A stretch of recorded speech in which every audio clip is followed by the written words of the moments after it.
Yes, and Azmyth, as you guys know who are watching, was one of CBS's pirate masters, the 9th person to be released / booted from the ship. That wasn't supposed to happen.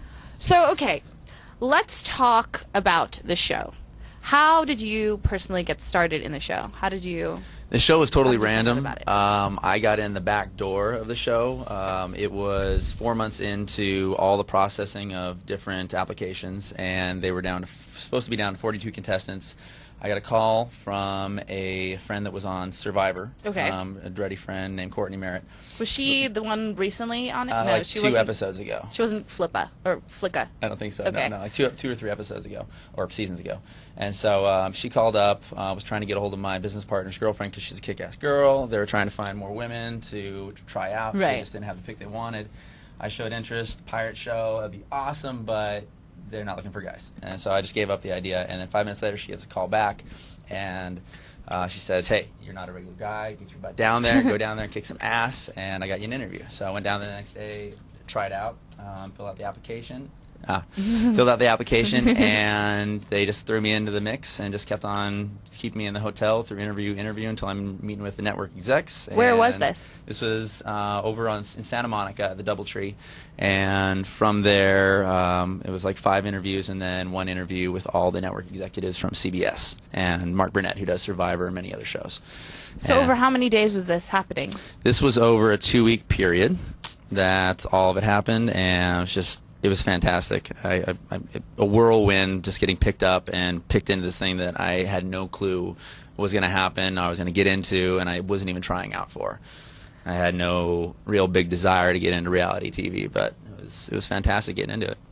Okay, so we have a couple questions. Firstly, Wildcard 2 wants to know, does he tie his lady up with those dreadlocks? Well, if I find the right lady to tie up, yes, I might just try that. Sounds Maybe good. they're actually making a pass at you. I'm not really sure. And Hit me up on MySpace. Mr. Amazing says Brian Grandma 007 shaken not stirred, and my sister's yes, and my sister says, what is the origin of your name, Azmyth? The origin of my name is from astronomy, and I actually found it in 7th grade when I was looking through a earth science book. There. That one. This one right in front of you. Yeah. Yeah. Does it look funny right there? Yeah. There we go. Yeah, see, it was that one right there. Oh yeah. Yeah. See, that's your fault. Jeez. All right. So, anyways, yeah. So it's an azimuth is from any point on the horizon to the North Star in the sky, and or not the North Star, but any heavenly body in the sky, and that'll give you your directions and your coordinates to find where you want to go. It's what sailors used to use and what people used to. Is that mix kind the of satellites. ironic, given It that you was- were then a sailor? A lot of people actually thought that I came up with the name for the show, so it is totally ironic. The name is made. Many coincidences happen with that and other things, so it's cool. Okay, so let's go. Wait, we have some more questions. Mr. Amazing says, can we guess where he wears this eye patch? Anyway, and Boomer Pain Fan says, tell that What does guy he that looks like mean? Rob Zombie with his dreadlocks. Do you get that a lot? No, No. I've actually never gotten that. I get Bunny from Rabbit in the Moon every once in a while, but he's got shorter dreadlocks than me. Bunny's super cool. And no, I'm not as scary looking as Rob. And yeah, but I get that, light, dark. I feel like we could do a whole show based on your locks, because I don't even know. Sometimes people are completely they get more attention intrigued, than I do. apparently, You know by me, locks. That's why I got them. Okay, so you lived on this ship for how long? For almost a month. And a lot of people think that we didn't live on the ship, that it was at a sound stage, that it was other places, Right. and it was actually filmed in the Caribbean Okay. around an island called Dominica. Right. Beautiful, beautiful island. The Caribbean's amazing. I lived there for 4.5 months. Isn't it like the best Oh, yeah. experience Epic. ever? I want to go back right now. And so from that, we literally slept on the ship. Okay. There was a crew on the ship that did help us run the ship, but Okay. we learned what it's a sailing vessel, a training sailing vessel. Right. So people pay to get on and learn how to sail. We learned what a normal crew would learn in 4 months in about 3 weeks. So Wait, so they trained you as the show was going along, Oh, yeah. or they trained you the whole before? time? Yeah, the only thing we learned before the show was we learned how to row and paddle the longboats. Okay. We were all retards the first day we got into it, and after that, it literally every single day they would be working us, and you don't see much on the show, Right. Because they're trying to squeeze 5 hours into 42 minutes, Right. But from that, 24/7, we might get a half an hour that we weren't actually working. Mr. Amazing wants to know what's your favorite rum, and I actually can handle this question because did you ever have Caribbean rum while you were there? Yeah, actually, we've had chocolate rum. We brought back a bottle of chocolate rum. We brought back a bottle of mango rum. Did you have rum punch?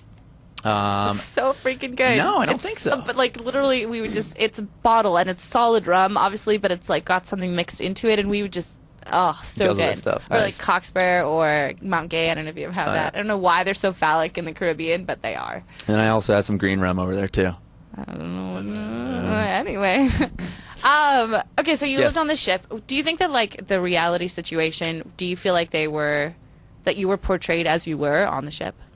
How character-wise, how would you say you were on the ship? And okay, in general, character-wise, I was exactly who I said I was going to be on the previous interview, going in there, being a positive person that was going to help out the crew as much as possible and do my best, and I did that. And when I was walking around talking to the production, the guys at the cameras, I'm like, it's going to be so hard for you guys to make me out to be a bad person. You were saying this to them? Yeah, because I'm not about drama at all. I wanted to go on the show, one of the main reasons to really show that drama TV doesn't have to be about drama. Like, we're feeding off this crap continuously. And so I was hoping that they'd take that step out on the edge and take a chance, but they didn't. And so at the beginning, when they portrayed me correctly with swim calls and crab races, and we actually threw 3 parties. I threw 3 parties in the captain's cabin. What do you mean swim crawls, and what does that mean? So there was swim calls. When they allowed it, they had to make sure there was divers in the water and everything was safe. And, even though we just wanted to jump over the board because it was so damn hot there.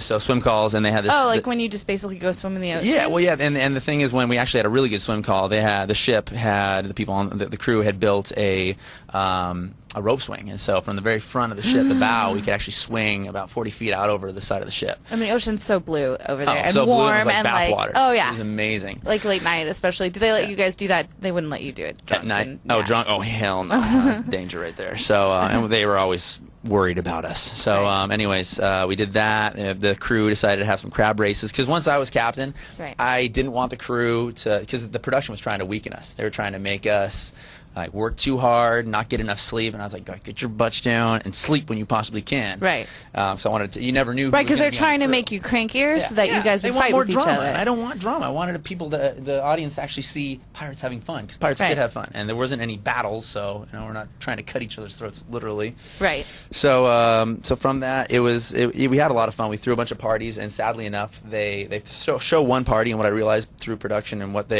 the way they show the show is that they like to build things up or not show something that's actually been happening, and then when it actually happens, it's a big deal. So my voice, my English accent. Yes, you do accents. Yes.